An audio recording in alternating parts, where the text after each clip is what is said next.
Bonjour mesdames et messieurs, bienvenue sur ma chaîne.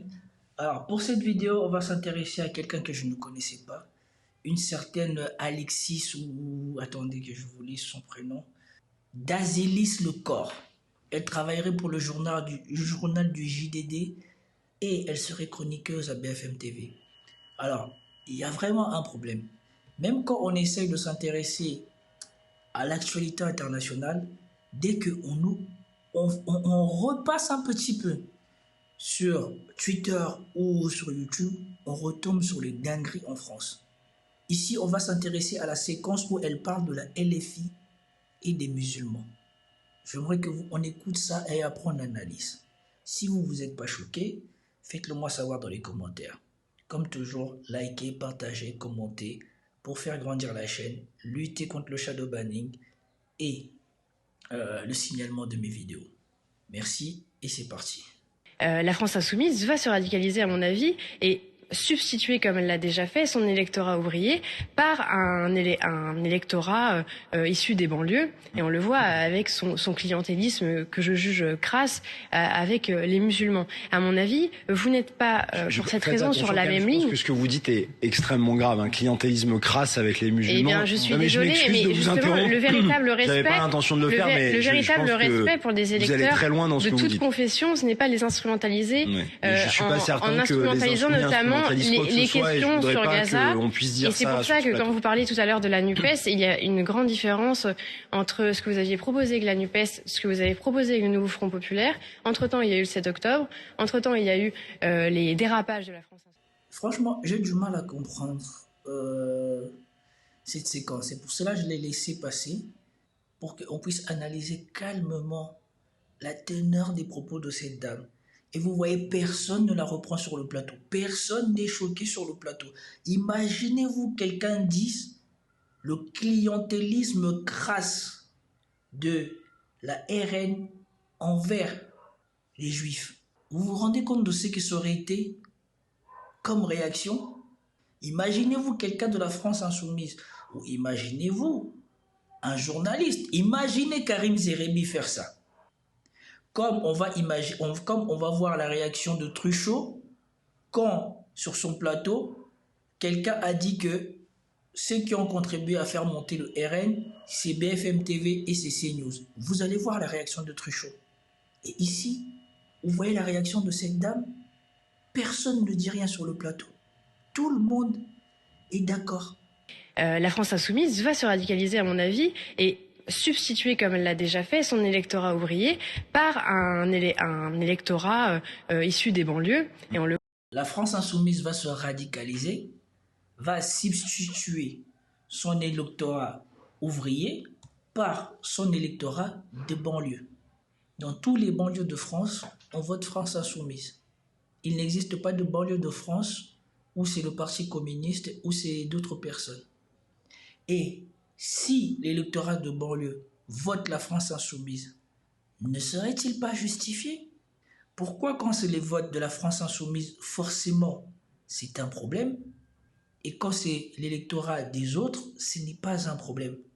Comme si l'électorat de droite dans les beaux quartiers, eux, ne se sont pas déjà radicalisés dans le sens où ils n'acceptent pas les pauvres, ils n'acceptent pas les minorités, et surtout, si tu n'as pas les moyens, tu es mal perçu dans le quartier. Est-ce qu'on appelle ça se radicaliser? Est-ce que ça pose problème?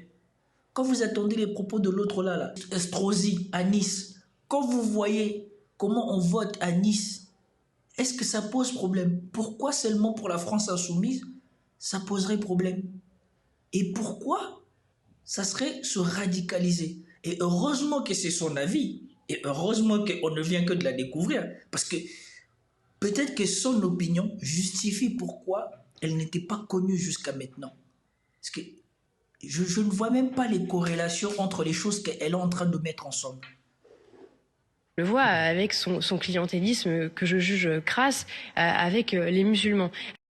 On le voit avec son clientélisme crasse qu'elle est en train de mettre en place avec les musulmans. Donc il n'y a que les musulmans qui votent la France insoumise. Et si les musulmans votent la France insoumise, c'est probablement que par clientélisme. Et donc, quand les éleveurs qui sont dans la ruralité votent le RN, ce n'est pas par clientélisme du RN. Ce n'est pas parce que le RN leur font croire que les étrangers sont leurs problèmes, qu'ils répondront le mieux à leurs problématiques économiques, tout en ayant déjà plié un genou devant la communauté juive et devant le MEDEF. Comme on a vu le programme du RN sur la retraite, sur la TVA, sur le SMIC. Et regardez-moi la tête de tous ces gens qui la regardent sans rien dire. Ça ne choque personne ce qu'elle dit. À mon avis, vous n'êtes pas sur cette raison sur la même ligne. Je pense que ce que vous dites est extrêmement grave, un clientélisme crasse avec les musulmans. Eh bien, je suis désolée, mais justement, le véritable respect... J'avais pas l'intention de le faire, mais le véritable respect... En plus, elle dit elle est désolée. On lui dit que ce qu'elle vient de dire, c'est grave. Elle dit qu'elle est désolée, mais écoutons la suite. Comment elle va justifier? Des électeurs vous allez très loin dans ce de que vous toute dites. Confession, ce n'est pas les instrumentaliser, ouais. Je suis pas certain en instrumentalisant que les notamment les questions sur Gaza. Donc, le respect, c'est ne pas d'instrumentaliser tous les électeurs de toute confession en instrumentalisant les questions sur Gaza. Je rappelle ici qu'elle bosse pour le JDD. Le JDD, ce même journal, je crois, qui appartient au groupe Bolloré. Groupe Bolloré dans lequel on sait que désormais, c'est la défense des thèses anti-musulmans qui sont mises en avant. Parce que c'est le groupe Bolloré qui a mis en avant Reconquête. C'est le groupe Bolloré qui a mis en avant le RN. Et donc, dans le groupe Bolloré, probablement que l'on recrute des gens qui ont des telles idéologies, en les lâchant, en leur donnant libre cours de faire ce qu'ils ont à faire, ils vont venir faire et dire des choses comme ça. Moi, je suis outré par la réaction des gens sur ce plateau. Parce que les votes de toutes les autres communautés, quand eux, ils choisissent quelqu'un, ce n'est pas du clientélisme crasse, ce n'est pas de l'instrumentalisation. Mais le vote de musulmans, et je le dis, je ne suis même pas musulman, moi je suis chrétien, et le vote de musulmans est forcément un vote issu du clientélisme et un vote d'instrumentalisation par Gaza. Parce qu'il n'y a pas de chrétiens, il n'y a pas de Français, autres que les Français musulmans, qui ne sont pas d'accord avec ce que fait Israël à Gaza. Et ça, c'est déplorable. Ça montre le problème avec tous ces gens. C'est que ces gens n'acceptent pas que un parti politique trouve mal ce qui se passe à Gaza. Qu'un parti politique rejoint l'indignation des musulmans, et particulièrement des musulmans arabes, parce que ces musulmans arabes vivent dans un pays avec des valeurs de la démocratie, avec des valeurs humanistes, avec lesquelles ils ont grandi, ils ont vécu. Et ils voient, quelque part dans le monde, on est en train de massacrer des gens qui leur ressemblent. Et donc, ils s'indignent et ils voient qu'il n'y a qu'un seul parti politique qui s'indigne avec eux. N'y a-t-il rien de normal à supporter le parti politique qui défend les gens qui sont comme vous et qui sont massacrés dans le silence total des autres partis politiques qui, soi-disant, partageraient des valeurs humanistes comme vous? Quand c'était le tour de l'Ukraine ici, qu'est-ce que ces genres de mêmes personnes ont dit ici pour justifier l'accueil ultra favorable qu'on a réservé aux Ukrainiens en Europe et en France? N'ont-ils pas dit que les Ukrainiens sont comme nous?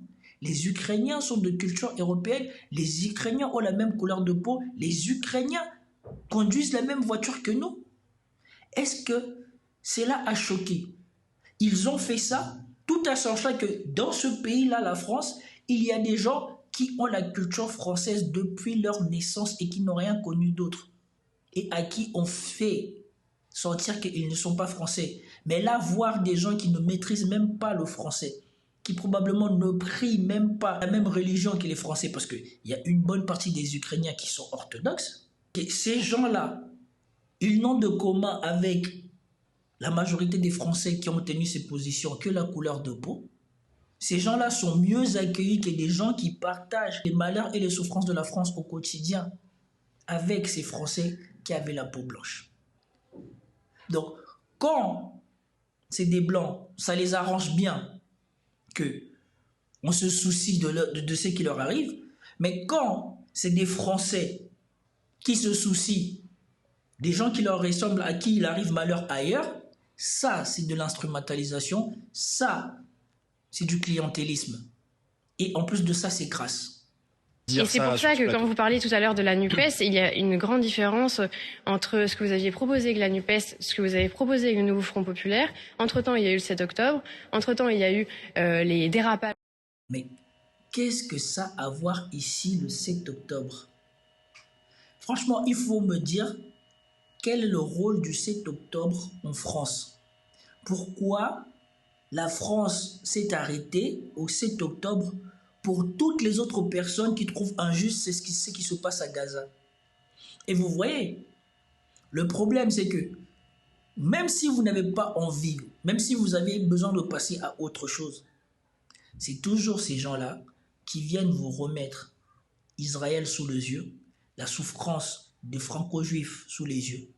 On aurait dit que les autres personnes, eux, n'ont pas de souffrance, n'ont pas de problème en France. Jordan Bardella, dans son programme, il visait jusqu'aux binationaux. Mais ce qui intéresse ces gens-là, c'est des problèmes qui se passent à Israël et dont le monde entier se plaint du comportement d'Israël. Mais des Français qui sont comme ceux qui meurent là-bas n'ont pas le droit de parler. Et ce qui me gêne, et ce qui me choque, c'est le silence sur le plateau.